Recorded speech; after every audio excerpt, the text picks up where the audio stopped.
Hello hi everyone అండి. మారుతి సాహిత్య channel ప్రేక్షకులకు స్వాగతం సుస్వాగతం అండి. అంతా బాగున్నారండి? మేమంతా బాగున్నామండి. మనము నిన్నటి ఎపిసోడ్లో బుచ్చిబాబు ట్రాన్స్ఫర్ ఆర్డర్ క్యాన్సిల్ అయినట్టు, తను మళ్ళీ మామూలుగా యథావిధిగా ఇప్పుడున్న ఆఫీస్లోనే పని చేసుకునేటట్టు హ్యాపీగా ఉన్నట్టు అందరికీ స్పీక్ పంచుతున్నట్టు విన్నాం కదండి. ఈరోజు ఎపిసోడ్లో ఏం జరగబోతుందో చూద్దామండి. ఆ ట్రాన్స్ఫర్ ఆగడానికి అసలు కారణమైన పక్క సెక్షన్లోని వెంకట్రావు దగ్గరికి వెళ్ళాడు బుచ్చిబాబు. అయితే నీ ట్రాన్స్ఫరు ఆగిపోయిందన్నమాట. మిన్నారావు మాట నిలబెట్టుకున్నాడు అన్నాడు వెంకట్రావు. ఆ ట్రాన్స్ఫర్ ఆగిపోయింది కాబట్టి బతికిపోయాను, లేకపోతే మా పెళ్ళి అయ్యాక సీత ఇక్కడ, నేను విజయవాడలో, ఎంత కష్టం అన్నాడు బుచ్చిబాబు.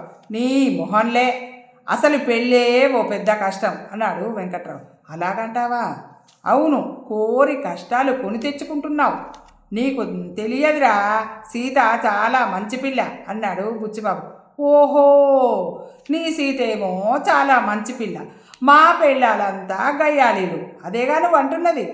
అబ్బే, నేను అలా ఎందుకంటాను, సిల్లిగా మాట్లాడకు, కంగారు పడుతూ అన్నాడు బుచ్చిబాబు. ఇప్పుడు మేము ఏం చెప్పినా నీకు సిల్లిగానే అనిపిస్తుంది, కానీ పెళ్ళి అయ్యాక తెలుస్తుంది మా మాటల్లో ఎంత నిజం ఉంది అనేది. ఎంతో ప్రేమించుకొని పెళ్లి చేసుకున్న వాళ్ళే తన్నుకు చావడం నేను చూశాను అన్నాడు వెంకట్రావు. అతడు ఆ మాట అనగానే బుచ్చిబాబుకి తన ఫ్రెండ్ కిరణ్ గుర్తుకొచ్చాడు. ఆ రోజు అతని గుమ్మం దగ్గర నిలబడి కిరణ్ అతని భార్య తీవ్రంగా దెబ్బలాడుకోవడం స్వయంగా విన్నాడు. వాళ్ళిద్దరూ ప్రేమించి పెళ్లి చేసుకున్న వాళ్ళే కదా. రేపు తను సీత కూడా అంతేనా? నో, వాళ్ళు వేరు, నేను సీత వేరు అనుకున్నాడు బుచ్చిబాబు. ఇదిగో ఇక్కడే ఈ షాప్లో చీరలు బాగుంటాయి అంటూ అడిగింది సీత. దగాచంద్ క్లాత్ స్టోర్స్ అని రాసి ఉంది బోర్డు మీద. బోర్డు చూస్తే అదో మాదిరిగా ఉంది. మనం ఇక్కడ చీరలు కొనొచ్చంటావా అనుమానంగా అడిగాడు సీతని. ఏమో మరి, పేరు అలా ఉన్న చీరలు అయితే బాగానే ఉంటాయి. నేను చీరలు ఎప్పుడు ఇక్కడే కొంటాను. ఇంకా పేరు సంగతి అంటావా? కొందరు పుట్టిన పిల్లలు బతకకపోతే అలాంటి పేర్లు పెడుతుంటారు వాళ్ళ తల్లిదండ్రులు, అందుకే అలా పేరు పెట్టారేమో. అవునవును, మా బంధువుల్లో కూడా ఒకళ్ళు వాళ్ళ అబ్బాయికి ఫకీర్ అని పేరు పెట్టారు. అమ్మయ్యా, కన్విన్స్ అయ్యావు కదా, ఇక లోపలికి పద అంది సీత తేలికగా నెట్టూరుస్తూ. ఇద్దరు దగాచంద్ క్లాత్ స్టోర్లోకి అడుగుపెట్టారు. కౌంటర్లో ఉన్న సేఠ్ దగాచంద్ లేచి నిలబడి సీతని సాదరంగా ఆహ్వానించాడు. అయ్యే బెహన్జీ, అయ్యే అంటూ బుచ్చిబాబుని చూస్తూ, మీది మొగుడు ఉంది అని అడిగాడు. కాదు, త్వరలో అవుతుంది అంది సీత బుచ్చిబాబుని చూసి నవ్వుతూ.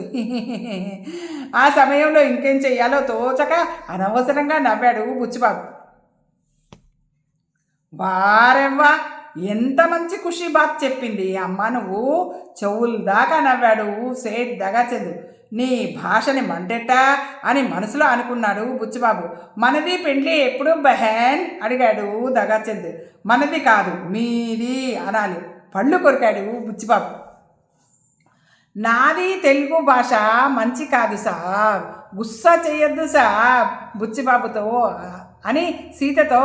సాబ్, గుస్సా వాళ్ళ ఆద్మీ ఉంది నవ్వుతూ అడిగాడు సేఠ్ దగాచంద్. కాదు, మరి ఆయనకి కోపం ఎందుకు వచ్చిందో అంది నవ్వుకుంటూ సీత. పెండ్లి ఎప్పుడో చెప్పలేదు బెహన్, ఈ నెల 20న చెప్పింది సీత.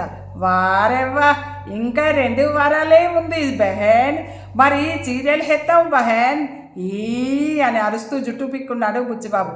బహుత్ గుస్సా వాళ్ళ ఆద్మీ అన్నాడు దగాచంద్ తెల్లబోయి బుచ్చిబాబు వంక చూస్తూ. సీత నవ్వింది. ఆయనకి కోపం ఏం లేదు సేట్, మీ భాష ఆయనకి నచ్చలేదు అంతే.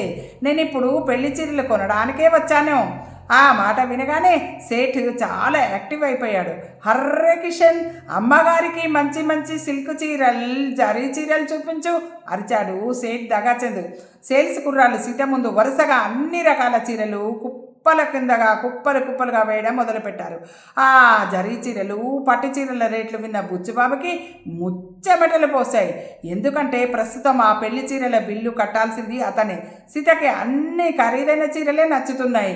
బుచ్చిబాబు ఆమె దృష్టి వాటి మీద నుండి మరల్చాలని ప్రయత్నం చేస్తూ, ఈ చీర చూడు ఎంత బాగుందో, ఈ చీర డిజైన్ చూడు ఎంత బాగుందో, జరీ తక్కువ ఎంత గ్రాండ్గా ఉందో అంటూ కాస్త తక్కువ ఖరీదు ఉన్న చీరల్ని చూపించసాగాడు బుచ్చిబాబు సీతకి. అబ్బా, అబ్బా నీకు తెలియదు బుజ్జి, చీరల సెలెక్షన్ గురించి నాకు తెలిసినంతగా ఎవ్వరికీ తెలియదని మా ఆఫీసులో అందరూ అంటారు అంది సీత. బుచ్చిబాబు హవ్వ హవ్వ హవ్వ అని నోట మీద కొట్టుకున్నాడు. ఏంటి నేను కోతలకు వస్తున్నానని అనుకున్నావా అంది సీత సీరియస్గా చూస్తూ.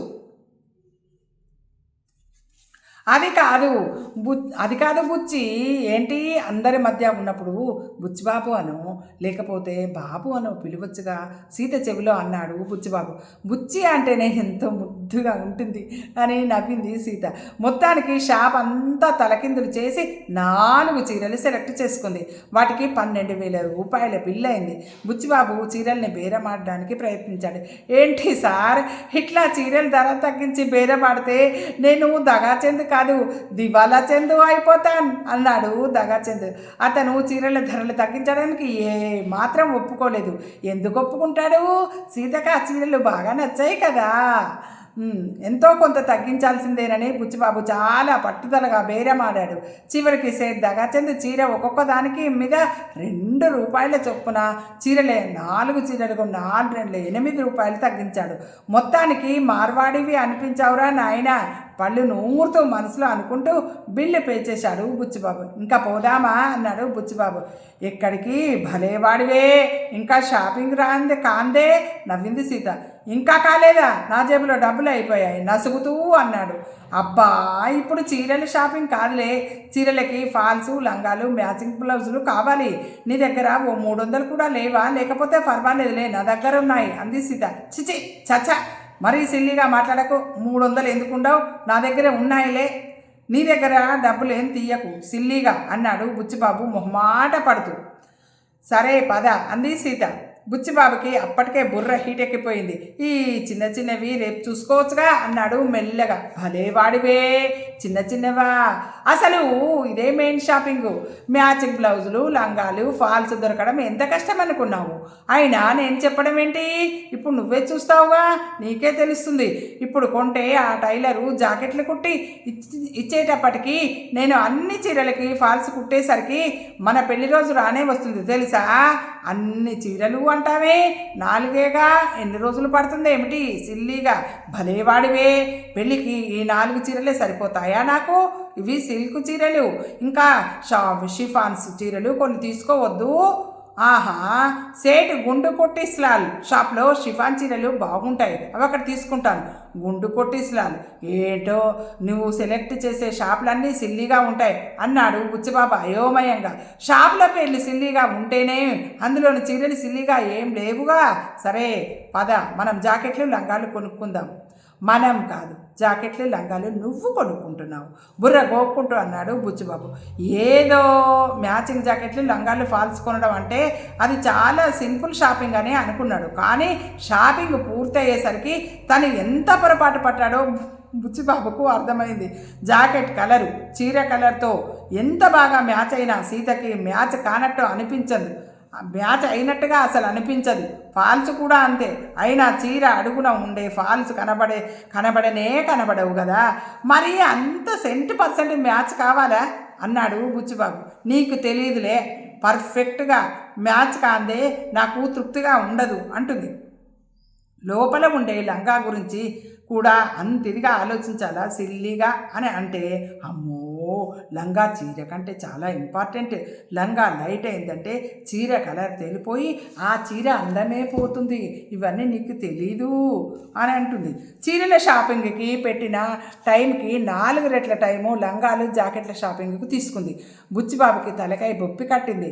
అందరూ పెళ్ళైతే కష్టాలు అన్నారు, కానీ పెళ్ళికి ముందే నా కష్టాలు మొదలైనట్టున్నాయే అనుకున్నాడు బుచ్చిబాబు. అప్పుడు రాత్రి 9 అయింది. బుచ్చిబాబు సీతని ఆటోలో వర్కింగ్ ఉమెన్స్ హాస్టల్ ముందు దించి అదే ఆటోలో ఇంటికి వెళ్ళిపోయాడు.